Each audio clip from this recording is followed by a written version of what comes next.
Alright, today I'm doing a video covering my Warbonnet Blackbird hammock. I have the 11 foot ridgeline hammock. As you can see, I have put silicone coating on the ridgeline to keep it waterproof there. I've also put them on the tie outs that I've used. I've used two different tie outs here and there to pull out the head side of the side that I get out on to keep those waterproof. This is a sill poly tarp. It weighs, I think, either 18 or 19 ounces, the tarp itself, and that's not including the ridgeline. All right, I wanted to show you the two sides of the continuous ridgeline that I use. This is a wasp from Dutchware. I use the back side of the continuous ridgeline as it runs through the wasp. You take the middle that's running through the wasp and then you pull it out the middle and tie it around the back side of the wasp. Then you go around the tree. So then this side goes all the way around the tree, comes out the other side, and then you tension it and hook it in there. Once you got it hooked in, just like you would the tarp flies and other things by Dutchware that I have here. There's a tarp fly or a tick, I can't remember what they call it. You use it the same way if you were just running one line through itself instead of the continuous ridge line. So I have it both ways if I needed to, if there was any failure on this. And then I tension it out and then I run it back over the top of the wasp a couple of times, and that is going nowhere.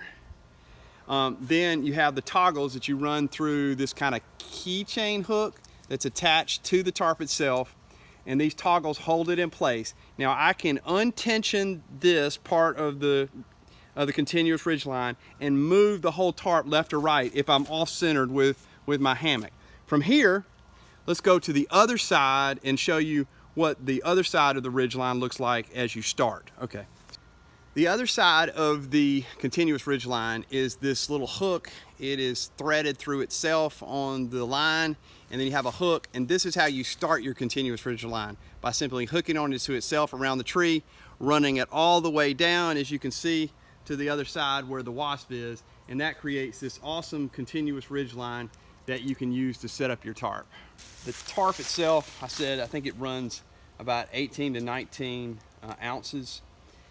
So that is without the guy lines, but I use, I think, guy lines on all four corners and then use guy lines on the door. So this is the Superfly tarp that is great because it has the doors on it with the sill poly material. Yes, when it gets wet, it will absorb some water, but I haven't really had any issues with that. Along with that, I like to use these pull-outs that keep it off my head side when I get out. And so I'm going to go in the tarp, inside the tarp, and get in the hammock, and I'll show you. This is the Blackbird hammock. This hammock, this is just the regular Blackbird hammock, but it is 2 layers. So the hammock itself is a little bit heavier because of the 2 layers. If I did it again, I probably wouldn't get the second layer. I use it sometimes when I carry a sleep pad. I will put the sleep pad in instead of using an underquilt if it's not too cold. But it does have a fly, no-seam mesh all the way around it, and you can zip up all the way continuously from top to bottom. What I like about the Blackbird is that it has this foot box off to the right, and so you can lay to the side, and you've got basically you can be flat in your hammock at all times. The Blackbird also has this great shelf that when you pull it out with a stake, you can put a lot of your belongings, whatever you need, phone, headlamp, all sorts of things up in there. And then it has the inside ridge line that you need to have not too taut, but it has this that you can use. I use it for my little flashlight that my daughter gave me that I've kept for forever, and then I can have a light at night. And so that's great, good thing to have. But this 2-ply or 2-layer hammock system, it is a little bit heavier than the single layer. This is a, I think it's a 30D or 20D. I think it's a 30D denier. But it weighs about 1.5 pounds for the hammock itself. And that does not include the suspension system. The suspension system I have is a buckle system. If you can see these buckles, I opted to get the buckles instead of the whoopee sling, but I really like the buckles because they're super simple, and I'm not a knot guy, and I'm not real good with all the different kinds of suspension. So this is super simple for me. You simply release the pressure, and you can go up and down with this by simply releasing it and giving yourself more tension, or if you want to pull it tight, you just simply pull it tight. But you have to pull up to release to let it go down, and then this webbing system like the polyester straps. And then I use just a carabiner to go on the trees for both sides. And the Superfly Tarp has these great doors that keep all the rain off. You can open the doors like this or pull them together. And the Warbonnet Blackbird is the hammock system of my choice.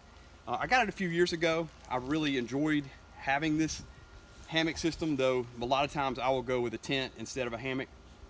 But what I would like to show you is one of the things that I've had issues with over the years with the hammock is dealing with the tie outs.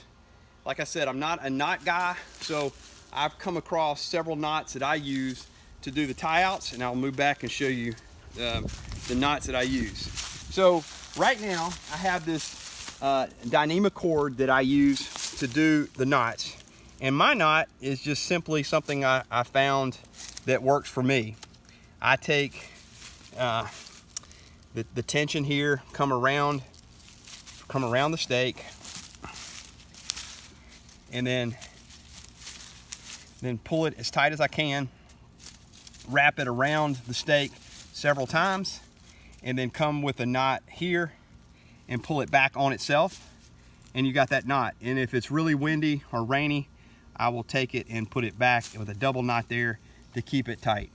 Now, that's fine, and it works, but I wanted something that was a little bit simpler and faster, because I've had times when I was trying to put this up in the rain, and doing all the knots and getting all these tie outs done takes a little bit of time. So I went to Lite Outdoors website, and I found these tensioners or line locks that he sells at Lite Outdoors, and I bought a set of those, and I'm going to now put on some of those line locks on one of the tie outs and show you what I'm moving to instead of knots on all my tie outs. So we'll do that now. So as I said, I purchased some of this Lite Outdoors cord tensioner line lock set.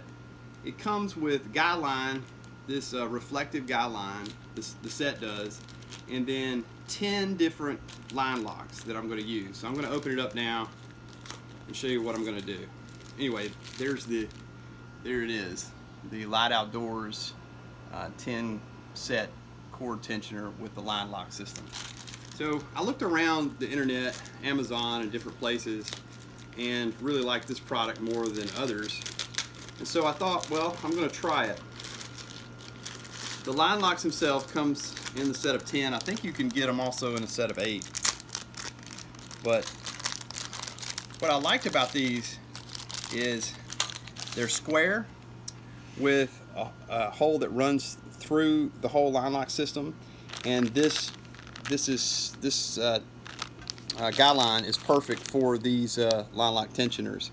So essentially I'm going to run the cord back through itself and then have a tensioner here on this line lock, and this will be a lot faster setup for my tarp. Alright, so let's go see how it works and if I can set it up correctly. All right, so what I've done is I've taken this Dyneema cord that comes with the Lite Outdoors line locks, and I have done a couple of things. First, I tied a bowline into the webbing here and to this D buckle on the tarp itself. I've taken a bowline here and tied in the line lock. So there's the line lock. The line lock has a tensioner inside it, and so once you bear down on this with the tension here, you're going to create the tension to pull out the guide lines. And from here, then you go down. I think I've opted with about 5 feet of guide line for my corners. I came down to the bottom, and I have tied another bowline at the bottom where my stake is. So my idea is to take, using 2 bowlines, come up here, and with these tensioners, from now on, when I'm ready to set up my tarp, one thing is going to happen. I'm going to have the tensioners already in place, and I'm simply going to run my guide line down to the stake and then tension it out using the tensioners to get the amount of tension I need on the tarp itself. Now I'm going to apply this on all 4 sides and the doors and the pullouts to hopefully create a faster way of putting up my tarp in the rain or in a wind situation, that I can get it a lot quicker than I have been before using my limited skills with knots. I hope you've enjoyed this video. I hope it helps.